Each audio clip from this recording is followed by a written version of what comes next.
allir þessi staðir eru verið með live music. Já, það var ekki komið disco. Nei. Og tilbúin að taka svona... Já, það var alltaf hægt að kríða. Vox 30 á fullum styrk. Já, það var ekki svo... Það var ekki svo slæmt. Já, það var ekki nema á Röðli held ég einhvern tímann hérna að við fórum yfir. Þá var trommusólóið orðið einum of... Hjá Djúfort var einum of langt og gott þetta það var sunnudegi þá var Helgu hérna húsfreyju á Röðli og veitingamaður eða veitingakona segir hún hérna sér að það einhverjir gestir að kvarta og hún kemur á hérna ég held að hún hafi nú verið bara svona íslensku þjóðbúni svona oftið að peysufötum bara í upplut og já, var alltaf því að það var hennar einkennisbúningur kemur þarna út úr eldhúsinu og sér að fólkið að flýja staðinn og þá kemur út og tekur það var ekki handklæði eða viskustykki og alveg lemur trommusett og auðmingja London Bretinn var nú ekki svona mikill bógur svona þegar áreyndi í framandi landi og fjarri sínu fólki að hann bara algjörlega féll allur, hann var alveg dauðhræddur við þessa manneskju. Þetta atriði var nú það var reynt að endur vekja þetta atriði í seinni stuðmannamyndinni hérna þegar það var svona allt gert. Hvað fleiri staðir? Svo voruð þið í Hafnarfirði, hlýtur að vera, í Allan í Hafnarfirði. Jú. Skýrpól, jafnvel? Nei, það var meira svona fyrir eldra fólk. Það var eldra fólk. Var einhver staðir í Kópavogi? Nei, það var ekki svo mikið. Nei, maður var nú ekki eftir Kópavogi, ekki nema bara svo bara spilað í skólunum, sko. Það var miklu meira af skólaböllin voru, held ég, þau voru algengari. Skólaböllin voru náttúrulega, skólarnir voru mjög, bara tónlistarkvöld. Þeir voru mjög öflugir. Það var náttúrulega hluti af þussunum bara. Þið döfnuðu, bara hugsuðu og döfnuðu á skóla, skemmtunum. Absolutt, sko. Sem sagt, Dave, þessi trommari, og hann, svo honum skilað til einar. Þið farið líka til. Það var þannig, sko, að við, Jakob höfðum farið í, hérna, svona, já, til að vikka sjóndeildarhringi, sko. Já. Við fórum þarna sumarið 72. Held ég að hafi alveg áðan til London. Til London og Göbel. Þegar við sem sagt vorum einhverju þannig við að ætluðum að vera nokkra, kannski viku aðeins í Göbel og svo 3 ár í London að hlusta á hljómsveitir og eitthvað svona. Það var nú einhvern veginn, þetta æxlaðist einhvern veginn þannig að við fórum til Göbel og ætluðum að við vorum bara svona bakpoka og svefnpoka hérna.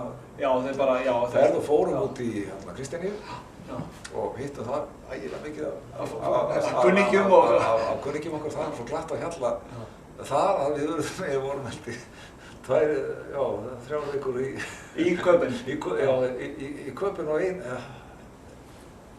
allt stutt í London, sko. Það var búin með alla peningrinda, sko. Hvort þið var, en við fórum þá allavega á fyrsta afrökkum það held ég við farið á fyrsta Róskarlifestival. Já.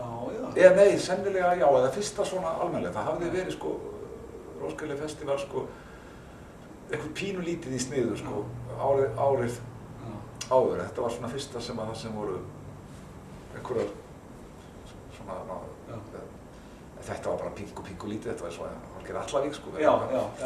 Eitthvað svoleiðis sko. Það var nokkur þúsund manns og sviðið, það var ekki einu svona yfirbyggt sviðið ef maður rétt, svona, það var bara svona kassasvið, það var einhverja hljómsveitir að spila Family ef maður rétt. Já, svona, og Kim Larsen var að international. Já, það var einhver ein eða 2 svoleiðis, en restinn bara svona lokal. Já.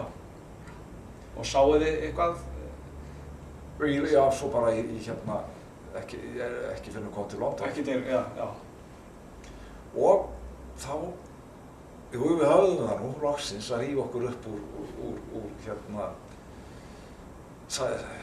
þessu hóglífinu í Köben, í Kristjaníunni. Í Köben, þar sem að hver dagur var sem 1000 ár og 1000 dagur meiri. Í fríríkinu. Í fríríkinu, þannig að við hérna, drifum okkur á stað og komumst til, þetta var eiginlega furðulegt ferðalag, sko, sem að verið bókað.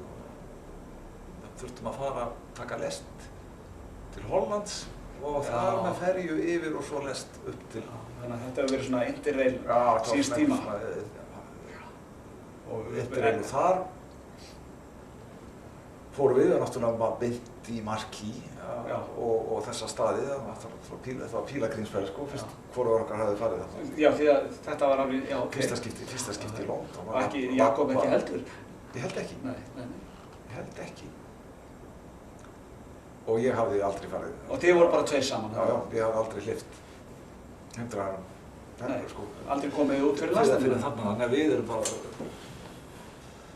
þrömmum þarna alla þessa staði hérna, Oxford 100 Club og þessa, bara alla þessa hérna blues, þessa staði sem að hérna hafið heyrt um. Við erum í London. Við erum í London. Jakob ákveður það að nú finnum við okkur flottan trommara og við mælum okkur mót við einhvern trommara sem veitum ekkert hvernig við komast í samband við hann, en hann reynist vera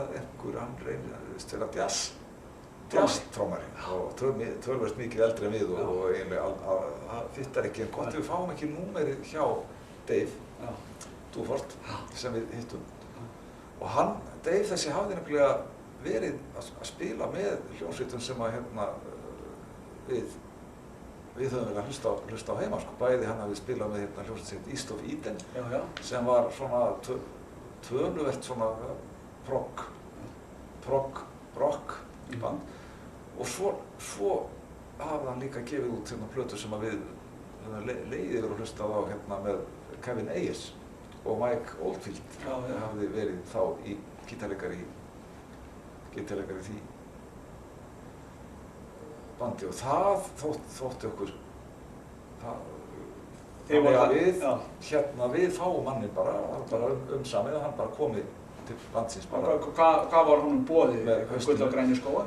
Það hefur áreiðanlega ekki verið hérna skafið af